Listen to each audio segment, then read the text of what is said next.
I am Ibrahim Traore, and today I'm pulling off your masks. Yes, you heard correctly.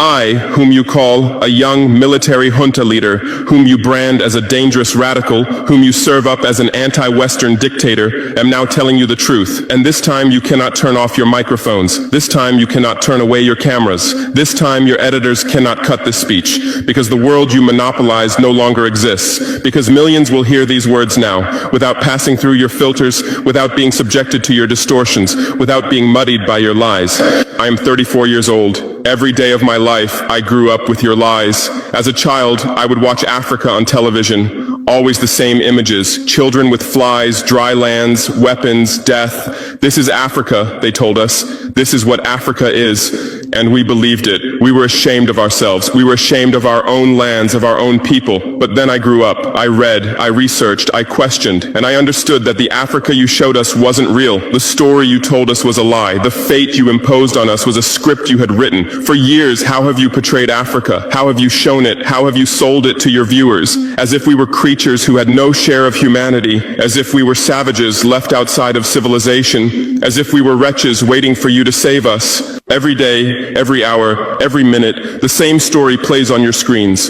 Hunger, war, disease, corruption, terror, chaos. These are the words that come to mind when Africa is mentioned.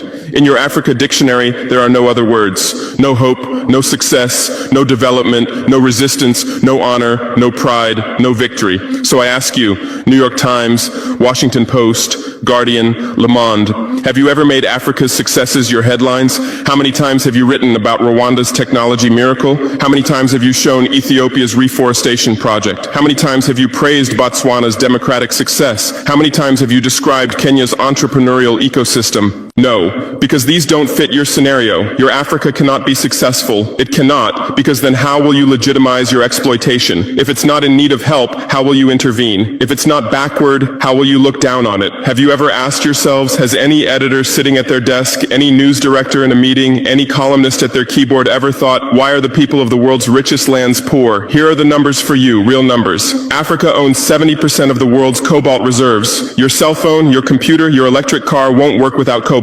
This cobalt comes from Congo, but Congolese can't afford cell phones. Africa owns 90% of the world's platinum reserves. Catalytic converters, electronic devices, medical implants, they all need platinum. This platinum comes from South Africa, but South Africans are crushed by unemployment. Africa provides 30% of the world's gold production. Mali, Burkina Faso, Ghana, Tanzania. Gold flows like rivers from our lands, but our people swim in poverty. Africa supplies 65% of the world's diamond production. Botswana, Angola, Congo, Sierra Leone, billions of dollars worth of diamonds are extracted, but our miners live on $1 a day. Africa owns 35% of the world's uranium reserves. Niger, Namibia, South Africa. Nuclear plants run on our uranium. Paris lights burn with our uranium, but our villages have no electricity. And you still ask, why is Africa poor? No, the right question is, how was Africa kept poor while being so rich? Here's your answer. Colonialism didn't end. It changed shape. You used to come and occupy our lands. Now you come and establish companies. You used to take by force. Now you make agreements. You used to rule with the whip. Now you rule with credit. Let me give you concrete examples. With numbers, names, dates, but you'll never write about these. Glencore, Swiss-based mining giant, extracting cobalt in Congo. 2022 revenue, $256 billion. A tax paid to Congo, $500 million. That's 0.2%. Is this justice? Rio Tinto, British-Australian mining giant, extracting bauxite in Guinea. 20 million tons annually. What's left for Guinea? Environmental pollution and cancer. Total, now Total Energies, French oil giant, extracting oil in Angola, Nigeria, Congo.